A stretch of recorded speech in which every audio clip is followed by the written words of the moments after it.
하나님께서 실로암 찬양을 받으신 줄로 믿습니다. 강단에 이제 성탄 장식도 하고 또 우리 교회 외벽에도 성탄 추리 점등도 했고 우리 동일로 길 도로변에도 우리 성탄 배너를 우리 교회 이름으로 다 설치했습니다.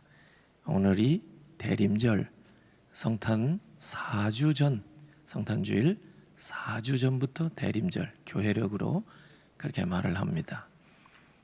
우리 뭐 그런 절기 꼭 지키는 건 아니더라도 지금 때가 성탄의 때가 되었다.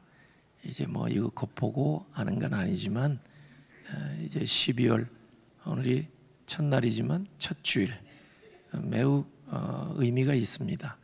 하나님이 한 해 여기까지 인도하시고 오늘 마지막 달 첫 주일 이렇게 우리의 이 자리에 불러 모아 주셨는데 이 예배 시간을 통해서 하나님의 임재를 경험하시는 여러분 되실 주의 이름으로 축원합니다. 또 인사 한번 하죠. 반갑습니다. 사랑하고 축복합니다. 네.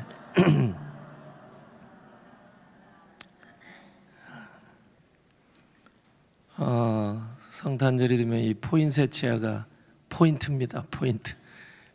그보다 더 화려한 이제 꽃이 이렇게 장식되어 있는데, 원사님 이렇게 참 어제 애를 쓰시고 그래서 아름답고 예쁘게 강단화한 두 가정이 있는데 이렇게 해주셔서 너무 감사합니다.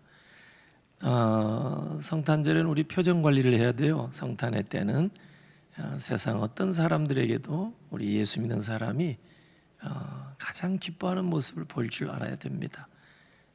우리가 소망의 사람인 줄 알게 해야 되고 우리는 이 땅에 그냥 잠시 있다가 사라져가는 들풀 같은 존재가 아니라 사실은 장차 하나님의 영광의 나라에 들어갈 사람이라.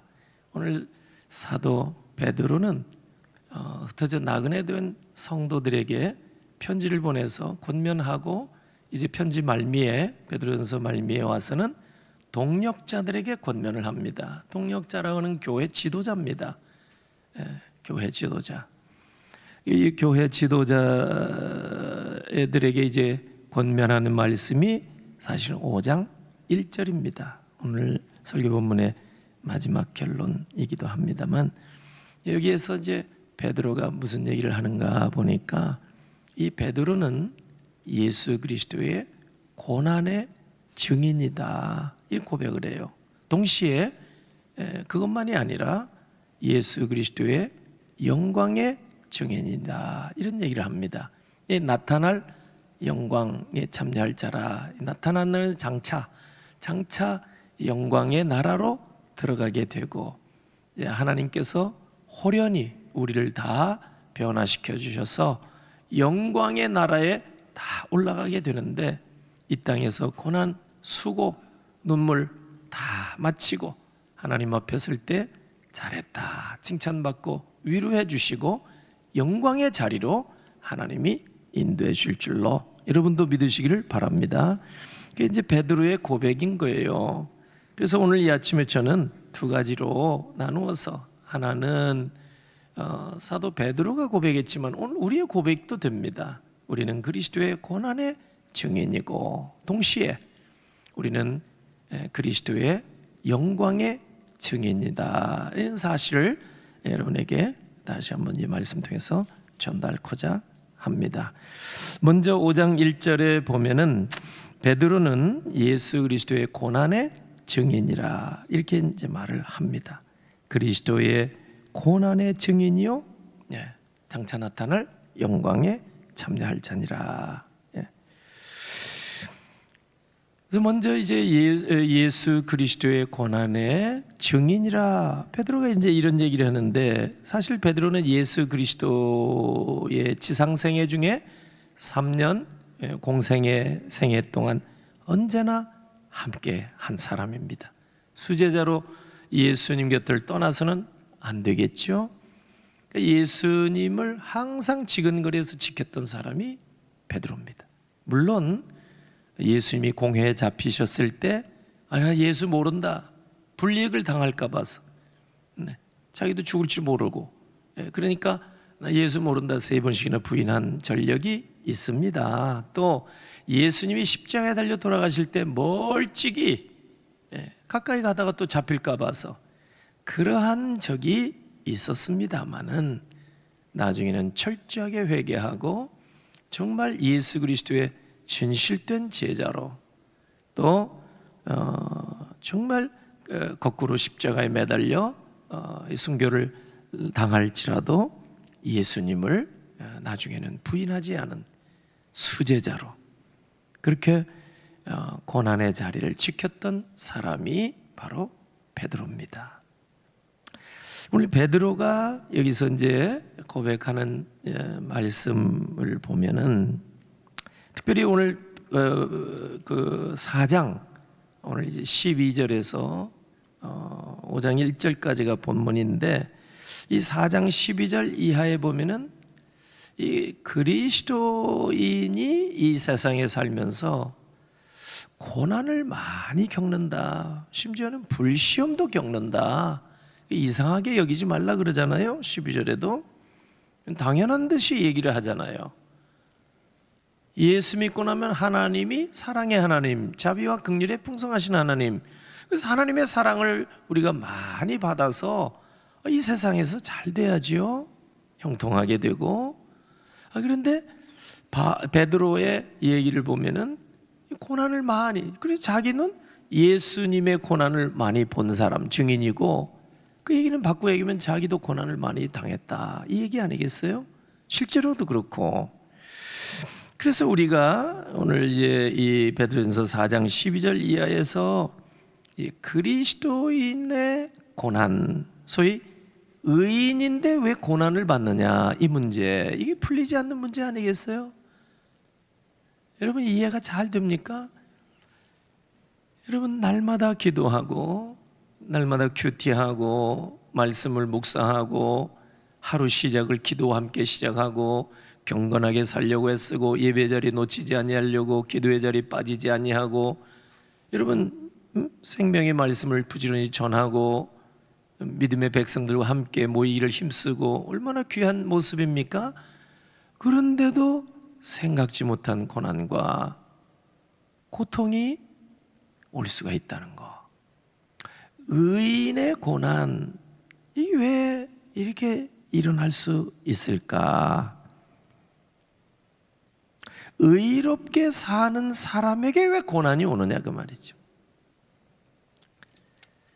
아까 우리 찬송가 25장 했잖아요. 거기에 이제 첫 찬송이 25장인데 2절에 보면은 이 고난을 뭐라고 얘기했는고 하니 고난의 신비라고 그랬어요. 고난의 신비. 그러면 우리가 아주 신령하게 생각할 수 있는데 그 뜻이 아니고 미스테리라는 말이에요. 미스테리. 고난의 신비라는 말은 알다가도 모르겠다 그 뜻입니다. 고난이 왜 오냐 말이에요. 전능하신 하나님의 자녀들은 권세를 받았는데 우리가 하나님이 형통한 복을 우리에게 주신다 약속했는데 심지어 믿음의 조상 아브라함에게는 복의 근원이 될지라 이렇게까지 복을 주셨는데 왜 고난이 오냐고요. 이걸 알다가도 모를 일이라 그 말이에요. 이거 찬송가 25장 2절에 하늘의 천사도 이 고난의 신비를 알고자 늘 흠모하도다. 천사가 고난을 몰라. 영적인 존재요. 하나님 곁을 늘 지키는 천사. 육신의 몸을 입고 이 땅에 우리가 이제 평생 살아가면서 당하는 고난과 고통에 대해서 천사는 잘 몰라. 그러니까 하늘의 천사도 이 고난의 신비를 알고자 늘 흠모하도다. 흠모라는 말 썼죠? 고난이 왜 오느냐 말이에요. 바르게 살고 의롭게 살고 거룩하게 살고 경건하게 살 사람에게 왜 고난이 오느냐? 죽었다 깨어나도 잘 모르겠다, 그 뜻 아니겠어요? 예, 미스테리, 신비라, 이렇게 얘기를 하는 거예요. 우리가 아무리 노력을 해도 성도에게 오는 고난 참 이해하기가 힘듭니다. 왜 내게? Why me? 왜 내게 이런 고난이 오느냐 말이에요. 나쁜 짓 하고 죄를 막 범하는 사람은 잘 먹고 잘 사는데 왜 내게? 바르게 살려고 하는 내게. 여러분, 구약에 보면은, 구약 성경에 보면은 욥이 얼마나 믿음 생활 잘했습니까? 날마다 새벽 예배하고, 날마다 십남매 위에서 기도하고, 날마다 하나님 가까이 구별되어 거룩한 삶을 살았는데 하루아침에 십남매가 다 죽어나가고 몸에는 창상이 생기고 악창이 생겨서 기와 조각으로 긁어야만 견딜 만한 고통이 끊임없이 24시간 찾아오고, 사랑하는 아내까지 그 모습을 보고 하나님 저주하고 너 죽어라, 이런 얘기까지 하고 떠날 정도가 되었으면 어지간한 사람 같으면 포기할 만하잖아요. 살아서 뭐 하냐, 내가 이렇게 살아서 뭐 하겠는가 하는 생각할 수 있겠죠. 그런 극한 고난을 겪은 사람이 욥입니다. 욥뿐이겠습니까? 시편에 보면은 다윗 같은 사람 중심으로 얼마나 많은 고통과 절규가 있습니까? 악인은 형통하는데 왜 제가 바르게 살려고 하는데 고통이 있습니까, 하나님? 예. 여러분, 예수님께서 십자가에 달려 돌아가실 때 엘리 엘리 라마 사박다니 어찌하여 나를 버리셨나이까 했는데, 다윗이 시편 22편에 보면 먼저 그 고백을 해요. 어찌하여 나를 버리셨나이까 할 정도로 고통 속에 절규했던 사람이 다윗입니다. 시편 150편이 나오는데 그 중에 대부분을 보면 절규예요, 탄식이에요. 고통 속에서, 여러분, 그 진주 조개가 고통 속에 나오는 것처럼 고통 속에, 환난 속에, 어려움 속에서 하나님 앞에 기도, 탄식하는 기도가 시편입니다. 시편. 다윗이 그런 고백을 많이 해요. 다윗뿐만입니까? 다니엘. 여러분, 다니엘이 뭐 잘못한 거 있어요? 다니엘과 세 친구가 무슨 잘못이 있어요? 나라가 망해서 바벨론의 포로로 잡혀간 만도 억울한데 거기 가서 바르게 하나님의 말씀대로 살려고 하다 보니까, 여러분, 불 속에 친구들이 들어가는 시험을, 그런 어려움을 당하기까지 하고, 다니엘은 사자굴에 던져지는 끔찍한 일까지 당하지 않았습니까? 나쁜 짓을 한 적이 없어요. 성경의 기록에 보면. 왜 의롭게 사는 사람에게 고난이 오느냐, 그 말이죠. 의롭게 사는 사람에게 고난이 왜 오는가? 이게 지금 풀리지 않는 수수께끼와 같다. 그래서 고난은 신비라. 신비라 그러면 여러분 오해할 수 있으니까 미스테리. 수수께끼와 같다, 그 말이에요.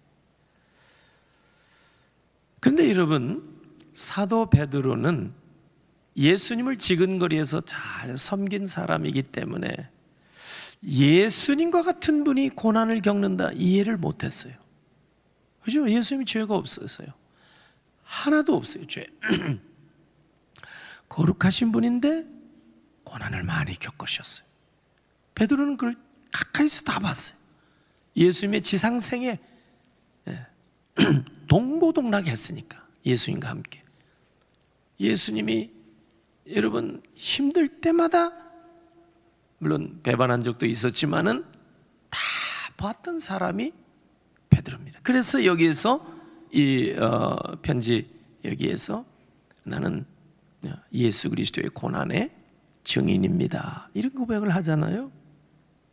이제 그걸 보면서 이 땅에 의롭게 사는 사람이 고난을 받을 수 있다는 것을 예수님 통해서 확인한 거예요. 예수님은 죄가 없기 때문에 고난을 받을 이유가 하나도 없는 거예요. 그런데 고난을 겪은 거예요. 물론 인류의 죄를 대속하기 위한 그런 십자가 구원 위해서 희생을 하신 것이지만은 그래도 어쨌든 죄 없으신 분이 고난을 받으셨다. 알다가도 모를 일 아니에요? 그게 미스테리. 그러니까 의인이 고난을 받을 수도 있겠구나. 이건 알다가도 모를 일인데 예수님을 보니까 죄 없는 분인데 고난을 겪으신 거예요. 이게 알다가도 모를 일은 미스터리 아니에요? 그렇구나. 그러니까 우리 의인이 고난을 받을 수 있다고 하는 이 미스터리를 풀어줄 수 있는 유일한 열쇠가 바로 뭐냐? 죄 없는 예수님이 고난을 받으셨다는 이 일에 있다는 사실을 베드로가 깨닫게 된 겁니다. 웨스트민스터 신학교 미국의 클라우니 박사 교장으로 이제 사역을 하셨고 돌아가셨습니다만은 제 은사이기도 합니다. 직접 제가 강의를 듣고 배웠는데 이분이 이제 이 베드로전서 주석을 이렇게 한 권 쓰신 적이 있습니다. 이번에 다시 읽었습니다. 쭉 읽으면서 얼마나 학자이면서도 목회자적인 어떤 그 감성이 참 많은 분이에요. 참 이 클라우니 박사가 이분이 이 고난의 문제, 그리스도인의 고난의 문제에서 이렇게 해석을 쭉 하시는데 우리가 이제 알기는 알지만은 의인의 고난과 그리스도의 고난은 다 연관성이 있다. 이 정도 다 알잖아요. 그런데 그분이 쓴 글을 보니까 오늘 이 땅에서 의롭게 바르게 거룩하게 믿음으로 사는 자에게 임하는 고난 문제, 이것은 죄가 하나도 없이 고난을 겪으신 예수님의 고난과 이거는 직결되어 있는 것이다. 그래서 우리의 고난은 미스테리지만 알다가도 모를 일이지만 예수님이 왜 고난받았는가 그거를 깨닫게 되면 이 땅에서 사는 믿음의 사람들이 겪는 고난도 이해할 수가 있다. 이렇게 풀었어요. 지난달에 초청주일에 행복 나눔 주일에 오신 새가족 한 분과 짧게 대화를 나눴는데 그분의 질문이 바로 이겁니다. 예수 믿고 믿음으로 살려고 기도하고 그렇게 하는데 왜 고난이 옵니까? 이게 궁금한 거예요. 가장 사랑하는 사람이 그분 곁을 떠나서 1년 이상 거의 실성한 사람같이 그렇게 살아본 그분이 질문한 겁니다.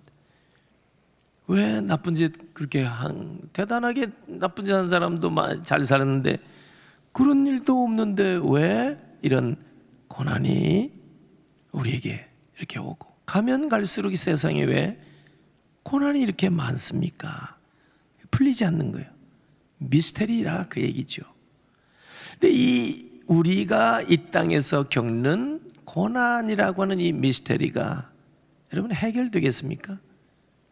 해결되지 않으니까 철학이 나오고 해결되지 않으니까 종교가 나와서 여러 종교마다 인간의 이 고통의 문제를 다루고 있지 않습니까?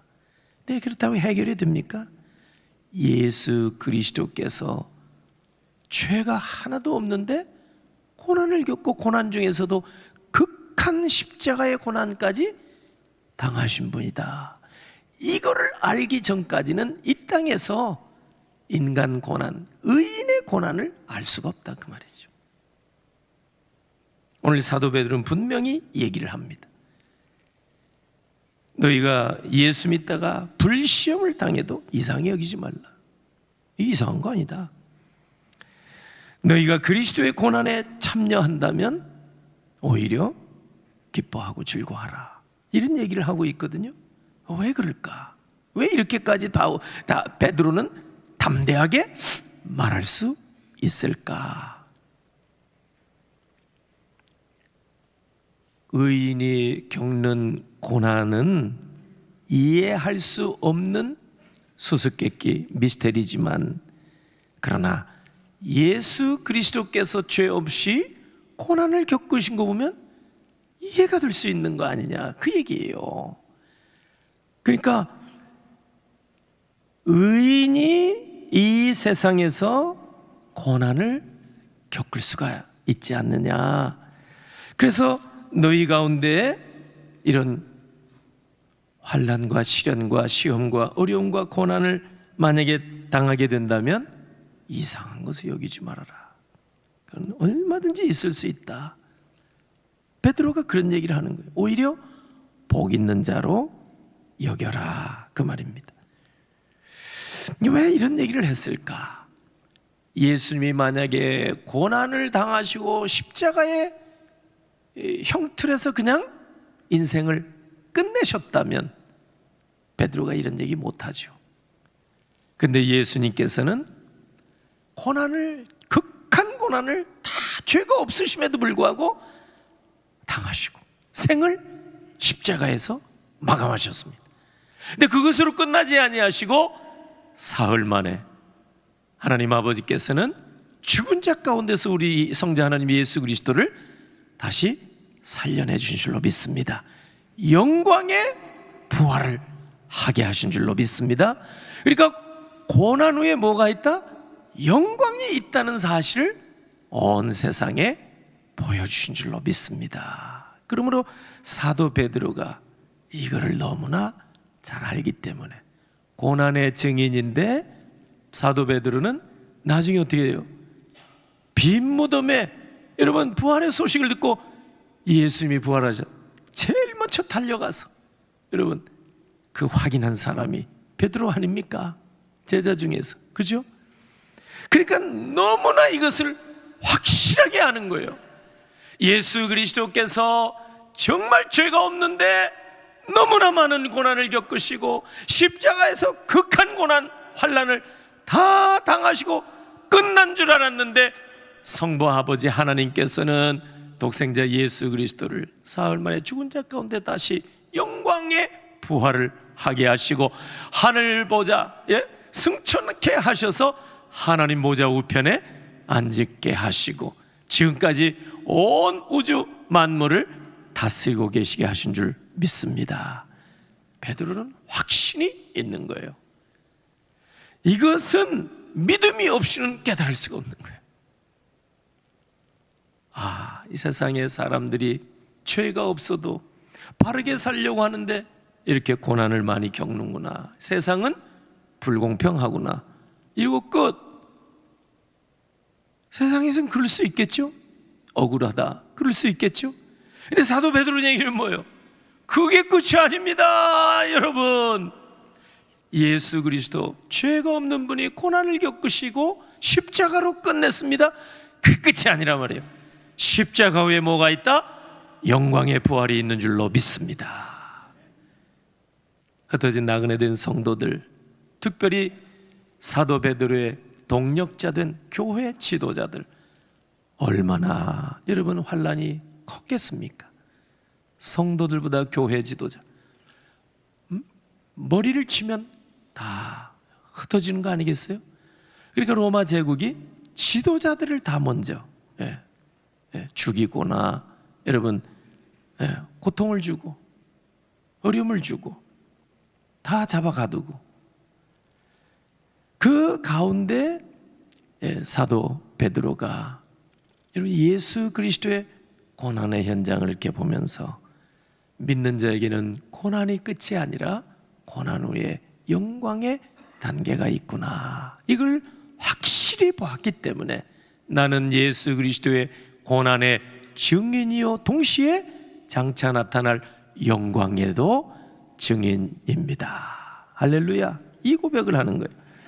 오늘 여러분 가운데에도 이런 동일한 문제가, 풀리지 않는 문제가 있을지 모르겠습니다.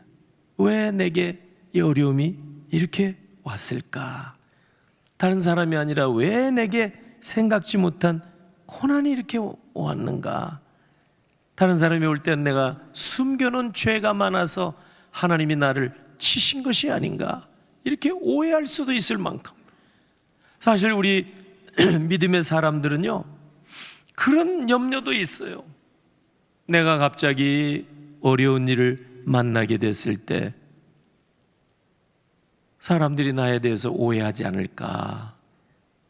저 사람은 예수 잘 믿는다고 소문만 내놓고 뒤로는 나쁜 짓 다 하고 다니다 하나님이 쳐서 저렇게 어려움을 겪는 거 아닌가?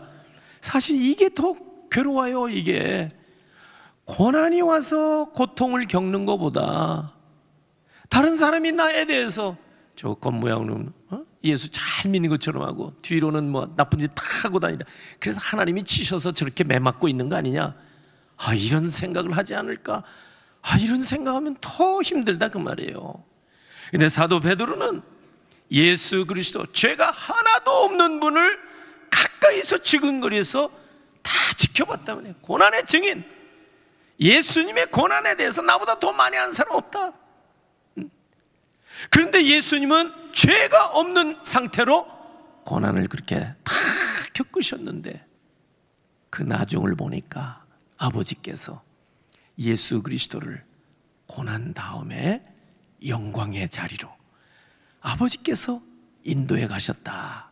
그래서 나는 그리스도의 고난의 증인이요 동시에 영광, 예수 그리스도의 영광도 내가 목격한 사람입니다. 그러므로 오늘 믿음의 자녀된 예수를 믿고 따르는 여러분들이요, 여러분에게도 지금 고난의 자리, 환난의 자리, 시험의 자리, 어려움의 자리에 있다면 낙심하지 마십시오.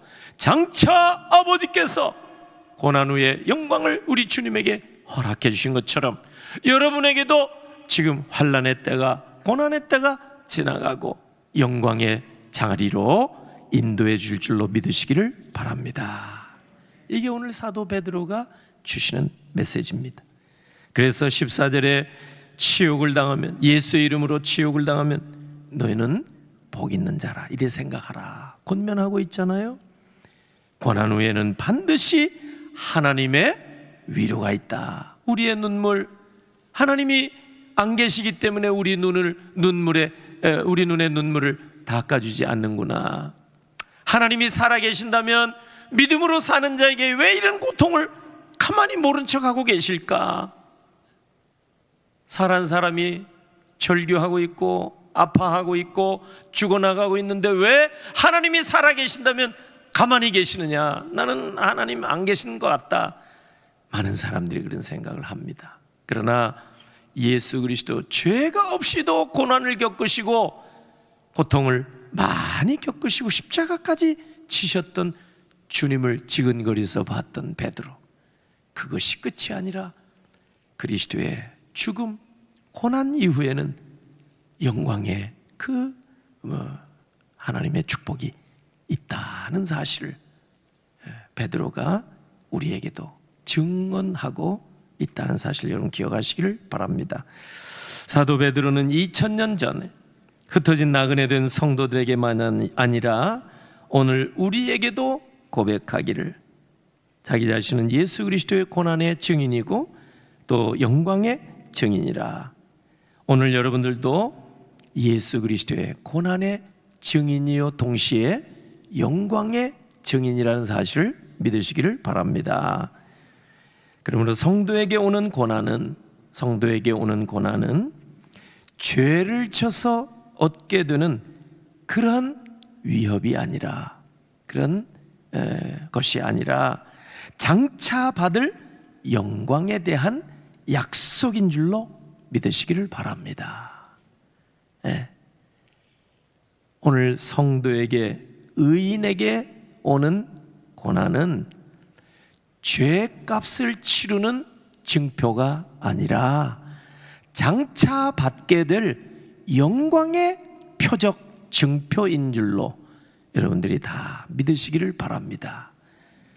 그래서 우리가 이 땅에서 어떤 어려움을 겪든지 그것으로 인해서 나는 끝났다, 내 인생 끝났다, 믿어봐야 소용없다, 이런 걸 포기하지 마시고 예수님처럼 죄 없어도 고난 당하셨고, 그리고 고난 이후에 영광의 자리로 아버지께서 인도해 주셨다는 사실을 보시고, 예수님을 따르는 우리들에게도 고난이 끝이 아니라 그 이후에 영광의 자리로 하나님이 우리를 인도해 주실 줄로 확신하시고, 장차뿐만 아니라 이 생의 가운데에서도 얼마든지 고난 후에 영광이 있다는 사실을 확신하시고, 믿음의 여러분 삶을 조금도 흐트러뜨리지 마시고 끝까지 믿음으로 달려가시는 여러분 되시길 예수 그리스도의 이름으로 축원합니다. 아멘. 기도하겠습니다. 하나님 아버지, 은혜를 감사합니다. 벌써 한 해의 또 마지막 때가 되어서 오늘 또 12월 첫 주일 주님 앞에 나와 온 마음으로 예배하며 생명의 말씀을 마음 가운데 간직하며 하나님 앞에 또 결단을 아뢰입니다. 하나님 아버지, 사도 베드로의 증언처럼 우리도 예수 그리스도의 고난의 증인이요 영광의 증인인 줄로 확신케 하셔서 잠시 잠깐 이 땅에서 우리가 어려움을 겪고 고통을 겪고 있으나 하나님께서는 잠시 잠깐 후에 영광의 길로 인도해 줄 줄로 믿습니다. 이 믿음 가지고 우리의 삶을 하나님 앞에서 아름답게 살아갈 수 있도록 도와 주시옵소서. 정성과 믿음으로, 감사로, 자원의 마음으로 준비한 예물 이 시간 주 앞에 올립니다. 다음 세대를 위한 건축 예물 하나님 아십니다. 그 정성과 믿음, 이 예물과 함께 연락하여 주시옵소서. 또 자녀를 인하여 감사하며 또 손주 얻게 하신 감사하여 강단 꽃 하나님 앞에 올립니다. 귀한 가정들을 기억하사 하나님이 주신 그 은혜와 분복이 평생토록 넘치게 하여 주시옵소서. 구별된 예물을 하나님 앞에 올릴 때 받으시고 생명을 살리는 일에 쓰임받게 하시고 하나님 나라 확장하는 일과 주의 몸된 교회 든든히 세우는 일에 쓰임받게 하여 주시옵소서. 주의 백성들의 삶의 자리를 지켜주시고 경제적으로, 육체적으로, 또 여러 가지 정신적으로 어려움이 많고 고난이 많은 이 세대 속에서 낙심하지 아니하고 고난 후에 영광을 바라보고 오늘 또 믿음의 경주를 아름답게 달려가게 하옵소서. 축복하옵고 예수님의 이름으로 기도하옵나이다. 아멘.